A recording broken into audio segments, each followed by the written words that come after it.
Hello viewers, Assalamu alaikum. A very warm welcome to one more class of mathematics for 7th class, and we are dealing with the chapter data handling, and today we are going to solve some questions from exercise 3.5. exercise 3.5 जो text book की है उससे हम कुछ questions आज solve करने की कोशिश करेंगे। तो पहले हम क्वेश्चन नंबर 3 देखते हैं।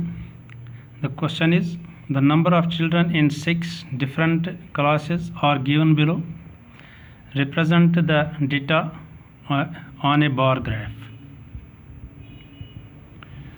डेटा यहाँ पर है, क्लास और number of children. 5th class number of children 135, 6th class में नंबर ऑफ चिल्ड्रन 120 है, 7th में 95 है, 8th में 100 है, 9th में 90 है और 10th में 80 है। ये डिफरेंट क्लास में कितने स्टूडेंट्स हैं वो दिया हुआ है। हमें इस डेटा को बार ग्राफ के ज़रिए से रिप्रेजेंट करना है। और फिर कुछ क्वेश्चंस भी हैं। How would you choose a scale, क्योंकि जब हम बार ग्राफ बनाते हैं तो वहाँ पर स्केल हमें चूज़ करनी पड़ती है कि कितना हाइट हम ले लेंगे किसी बार का। और number B, first part, which class has the maximum number of children and the minimum. किस क्लास में सबसे ज़्यादा बच्चे हैं और किस क्लास में सबसे कम है, ये भी बार ग्राफ से हमें पता करना है। Number 2, find the ratio of students of class 6th to the students of class 8th। Ratio निकालना है जो 6th क्लास के जितने स्टूडेंट्स हैं और 8th क्लास के जितने स्टूडेंट्स हैं उसका रेशो निकालना है। तो सबसे पहले चलिए हम इस डेटा को बार ग्राफ के ज़रिए से रिप्रेजेंट करेंगे। यहाँ पर मैंने एक बार ग्राफ इस डेटा का बनाया हुआ है। 2 एक्सिस लेते हैं हम, एक यहाँ से लेते हैं हॉरिजॉन्टल लाइन, एक वर्टिकल लेते हैं। तो यहाँ इस साइड से हमने क्लास दिखाए हैं 5th, 6th, 7th, 8th, 9th, 10th, और इस साइड में हमने दिखाया है कि किस क्लास में कितने बच्चे हैं, नंबर ऑफ चिल्ड्रन। तो इसके लिए हमने यहाँ पर स्केल दिखाई है 1 centimetre is equal to 20 children. 20 बच्चे के लिए हम 1 सेंटीमीटर हाइट दिखाएंगे। तो यहाँ इस लाइन में हमने 1 सेंटीमीटर यहाँ तक है तो 20 बच्चे, फिर 1 सेंटीमीटर तो यहाँ तक हो गए 40, ऐसे ही फिर 1 सेंटीमीटर करके ये हमने 20 बच्चों के लिए 1 सेंटीमीटर रखा है। यहाँ पर 1 सेंटीमीटर है तो 20 बचे, तो यहाँ तक 2 आएंगे तो 40, यहाँ तक 3 आएंगे 3 सेंटीमीटर तो 60, इसी तरह से यहाँ तक 4 सेंटीमीटर आएंगे तो 80 बच्चे आएंगे, यहाँ तक 5 आएंगे तो 100 स्टूडेंट्स, तो यहाँ तक 6 सेंटीमीटर आएंगे तो 120, इसी तरह से यहाँ तक आएंगे 7 तो 140 स्टूडेंट्स। अब हमें देखना है कि किस क्लास में रोल कितना है। 5th में हम देखेंगे कि 5th क्लास में हमारे पास जो रोल है वो कितना है। उसके लिए हिसाब से हम इस बार की हाइट यहाँ पर ले लेंगे। यहाँ पर देखेंगे कि कितने स्टूडेंट्स तक ये बार हमें लेना है, क्योंकि डेटा में हमें दिखाया गया है कि 5th क्लास में 135 स्टूडेंट्स हैं। तो हम देखेंगे कि यहाँ 135 कहाँ तक आएगा। ये 120 है तो ये 140 है, तो इसके हिसाब से कहाँ आएगा 135, इसके हाफ से ऊपर आएगा, क्योंकि यहाँ अगर इसका 50% आधा ले लेंगे तो वहाँ पर 130 आएगा, तो इसलिए थोड़ा ऊपर आएगा। तो इस तरह से इस हाइट तक हम इस बार को ले जाएंगे जहाँ पर हमें लगता है कि 135 आता है।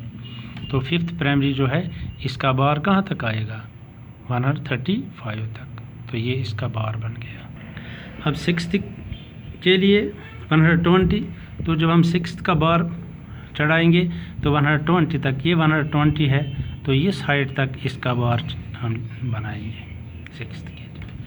इसी तरह 7th में रोल दिखाया गया है डेटा में 95, तो 7th का जो बार है ये कहाँ तक जाएगा, 95 तक, ये 80 यहाँ तक आएगा, तो इसका अगर हाफ ले लेंगे तो यहाँ पर 90 आएगा, तो इससे थोड़ा ऊपर ले लेंगे यहाँ तक, तो इस हाइट तक इसका बार ले लेंगे तो ये 95 आएगा।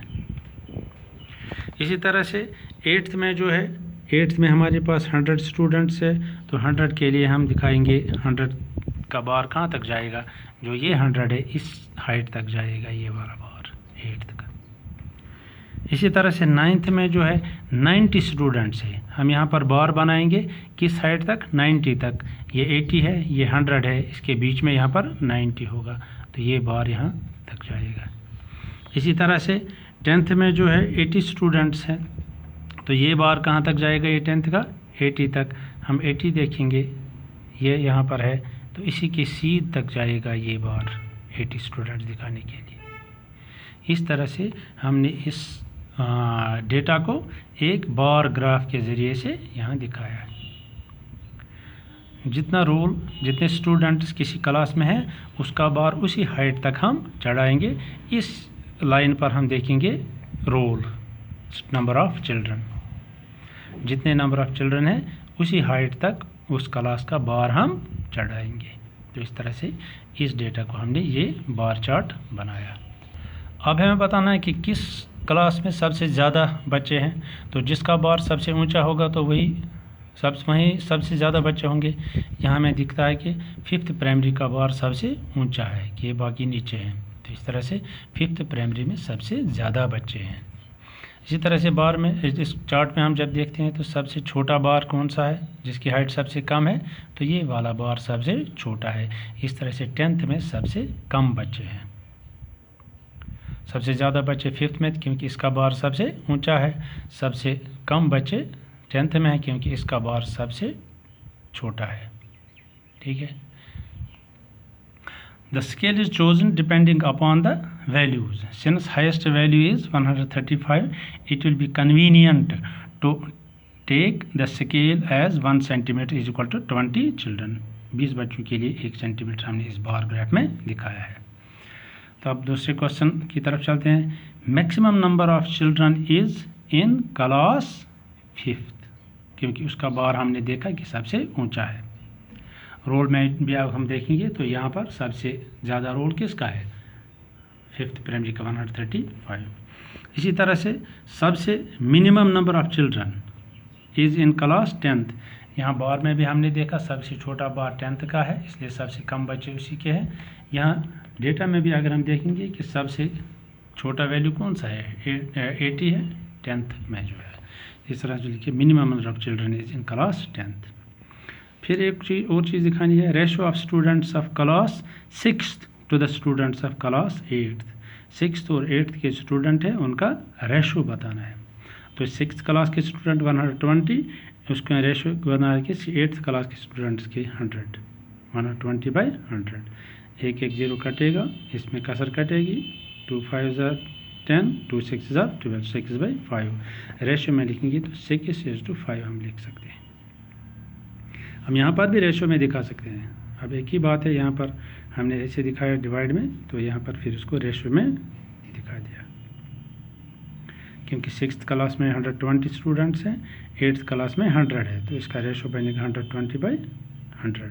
तो इसको सिंपलेस्ट फॉर्म में बनता है 6/5, रेशो में लिखेंगे तो 6:5।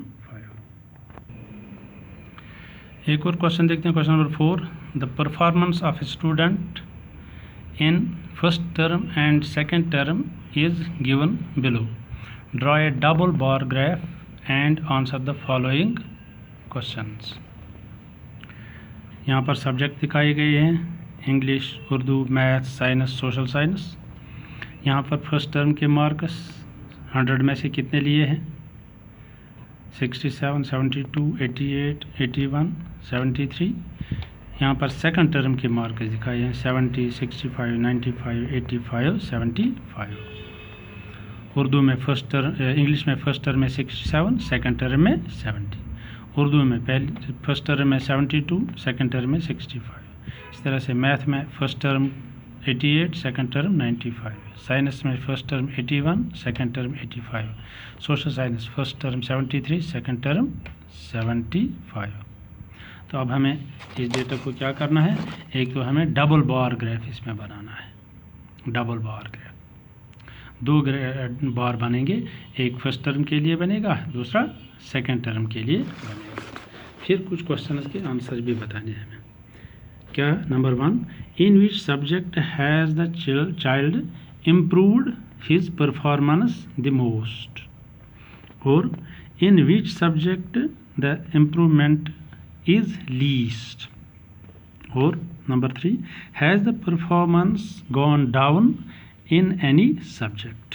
इन 3 क्वेश्चंस का आंसर भी फिर बताना है हमें। पहले इस डेटा को हमें डबल बार ग्राफ के ज़रिए से दिखाना है, फिर ये 3 क्वेश्चंस का हमें आंसर भी उसमें से बताना है। चलिए पहले हम एक बार ग्राफ बनाते हैं, डबल बार ग्राफ बनाना है। तो यहाँ पर हमने एक डबल बार ग्राफ बनाया हुआ है आपके लिए। इस एक्सिस पर हम सब्जेक्ट्स दिखाएंगे, English, Urdu, math, science, social science. तो यहाँ पर मार्क्स दिखाएंगे, कितने मार्क्स किसने लिए हैं, किस सब्जेक्ट में कितने मार्क्स लिए हैं। अब हमने यहाँ पर स्केल दिखाया है, 1 centimetre is equal 10 marks. 10 marks के लिए 1 सेंटीमीटर हमने रखा है। इसी तरह से T1 का जो बार होगा उसमें शेड ऐसे होगी, लाइन्स, और T2 का जो बार होगा उसमें ये डॉट्स होंगे। डॉट वाला बार T2 का होगा और ये ऐसा शेड वाला बार T1 का होगा। चलिए कोशिश करते हैं इसको। इंग्लिश में फर्स्ट टर्म 67, सेकंड टर्म 70। 2 बार बनाने हैं इंग्लिश के। ये बार जो है टर्म 1 का, इसमें 67 लिए हैं, तो ये 60 है, ये 70 है, तो यहाँ तक आएगा ये बार 67 तक। इसी तरह से सेकंड टर्म में 70 लिए हैं, तो सेकंड टर्म का बार ये है, तो ये पूरा 70 के सीध तक जाएगा, यहाँ तक। तो इस तरह से इंग्लिश के 2 बार बन गई, एक टर्म 1 का और ये वाला टर्म 2 का। इसी तरह से उर्दू के 2 बार बनाने हैं। टर्म 1 में उर्दू में 72 है, तो ये वाला जो बार है ये 72 तक चढ़ेगा। ये 70 है, इससे थोड़ा ऊपर 72 तक चढ़ेगा। और T2 में उर्दू के 65 हैं, तो ये उर्दू का जो T2 वाला बार है, ये वाला डॉटेड वाला, ये 65 तक जाएगा। ये 60 है, तो इसके सेंटर में यहाँ तक 65 आएगा, तो ये वाला। इसी तरह से हमें फिर मैथ का देखना है। मैथ में फर्स्ट टर्म में 88 है, सेकंड टर्म में 95 है। मैथ का ये T1 का बार है, ये 88 तक लेना है, तो ये 80 है, ये 90 है, तो यहाँ तक 88 आएगा, तो इसकी सीध में ये चढ़ेगा मैथ का। और T2 में 95 है मैथ के, तो ये वाला बार 95 तक चढ़ेगा। ये 90 है, ये 100 है, तो सेंटर में 95 होगा, तो यहाँ तक चढ़ेगा ये। इसी तरह से साइंस में 81 है फर्स्ट टर्म के, तो साइंस का ये है टर्म 1 का बार 81 तक चढ़ेगा। ये 80 है, इससे थोड़ा ऊपर जाएगा, तो 81 तक चढ़ेगा। इसी तरह से T2 में 85 है साइंस का, ये T2 का बार जो है ये डॉटेड वाला, ये कहाँ तक चढ़ेगा, 85 तक, यहाँ तक इस चीज़ में चढ़ेगा। इसी तरह से सोशल साइंस 73 है T1 का, यहाँ देखते हैं 73, और T2 में 75। 73 T1 का बार, ये जो सोशल साइंस का T1 का बार है, ये कहाँ तक चढ़ेगा, ये 73 तक चढ़ेगा। देखते हैं ये 70 है, इससे थोड़ा ऊपर 73 लगभग इससे यहाँ आएगा, तो इस तरह से यहाँ ये देखते हैं। तो T2 में इसके 75 हैं, तो ये 75 तक चढ़ेगा। ये 70 है, तो इसके 80 और 70 के बीच में 75 आएगा। इस तरह से यहाँ तक ये बार चढ़ेगा 75 की सीध में। तो इस तरह से हमने हर एक सब्जेक्ट के 2-2 बार बनाए, 2 बार एक T1 का बार, एक T2 का बार। ये ऐसी शेड वाली जो बार हैं, ये है, ये है, ये और ये T1 के हैं, और ये डॉट वाले जो हैं 1 2 ये और ये T2 के हैं। अब हमें इसी से दिखाना है कि किस सब्जेक्ट में सबसे ज़्यादा इम्प्रूवमेंट हुई है। जिसका T2 का बार ज़्यादा ऊंचा है, ज़्यादा बड़ा है, तो वही ज़्यादा परफॉर्मेंस ज़्यादा बड़ी है। यहाँ थोड़ा बड़ा है, यहाँ तो कम हो गया है, T2 में डाउन है बार। यहाँ ज़्यादा बड़ा है इससे, यहाँ थोड़ा बड़ा है, यहाँ भी थोड़ा है बड़ा ये T2 का बार। सबसे ज़्यादा इसमें T2 का बार बड़ा है इससे, इतना सारा इंक्रीज़ हो गया है। तो ये कौन सा सब्जेक्ट है? मैथ। तो इस तरह से हम दिखेंगे मैथ में परफॉर्मेंस ज़्यादा इंक्रीज़ हुई है। सबसे कम कौन बड़ा है? ये भी थोड़ा ही बड़ा है, ये भी थोड़ा ही बड़ा है, लेकिन ये सबसे कम बड़ा है। देखते हैं ये थोड़ा सा चेंज है इसमें। तो ये कौन सा है? Social science. सो मैथ में ज़्यादा इम्प्रूवमेंट हुई है, सोशल साइंस में सबसे कम इम्प्रूवमेंट हुई है। डेटा में भी जब हम देखते हैं, मैथ में 88 था पहले, अब 95 है, तो 7 मार्क्स बढ़े हैं। यहाँ 3 मार्क्स बढ़े हैं, यहाँ कम हो गया है। यहाँ 4 मार्क्स बढ़े हैं, यहाँ 2 ही मार्क्स बढ़े हैं। यही हमने ग्राफ में भी देखा, बार ग्राफ में भी देखा। सोशल साइंस का T2 का बार थोड़ा सा बड़ा है, बाकी में इससे ज़्यादा बड़ा है। यहाँ थोड़ा बड़ा है, इससे थोड़ा ज़्यादा बड़ा है, लेकिन बहुत ज़्यादा बड़ा है। यहाँ भी थोड़ा बड़ा है, लेकिन यहाँ तो डाउन है। तो इस तरह से इसमें परफॉर्मेंस कम हो गई है, उर्दू में परफॉर्मेंस कम हो गई है। Solve. The improvement is most in maths. जैसा हमने बार में भी देखा, उसका बार ज़्यादा बड़ा है T1 के मुकाबले में, तो इसमें सबसे ज़्यादा इम्प्रूवमेंट हुई है। The improvement is least in social science. Social science का बार T2 के मुकाबले में थोड़ा सा बड़ा है। डेटा में भी हमने देखा तो कम, थोड़ी सी फ़र्क आ गई है, इम्प्रूवमेंट हुई है। और तीसरा, the performance has gone down इन उर्दू। उर्दू में हमने देखा बार में भी जो T2 का बार था वो कम है, डाउन है, लेकिन T1 का बार ऊंचा था। तो T1 में ज़्यादा मार्क्स थे, T2 में कम मार्क्स लिए हैं उर्दू सब्जेक्ट में। ये देखिए, तो इस तरह से लिखेंगे, the performance has gone down इन उर्दू। तो इस तरह से हमने ये डबल बार ग्राफ भी यहाँ पर सीखा थोड़ा सा। तो और क्वेश्चन की आप प्रैक्टिस कीजिए। तब तक के लिए खुदा हाफिज़। अगले सेशन के लिए बाकी आप काम करते रहिए, वक्त ज़ाया मत कीजिए। तो इंशाल्लाह फिर मिलेंगे, तब तक के लिए खुदा हाफिज़। Best of luck. Thank you for watching.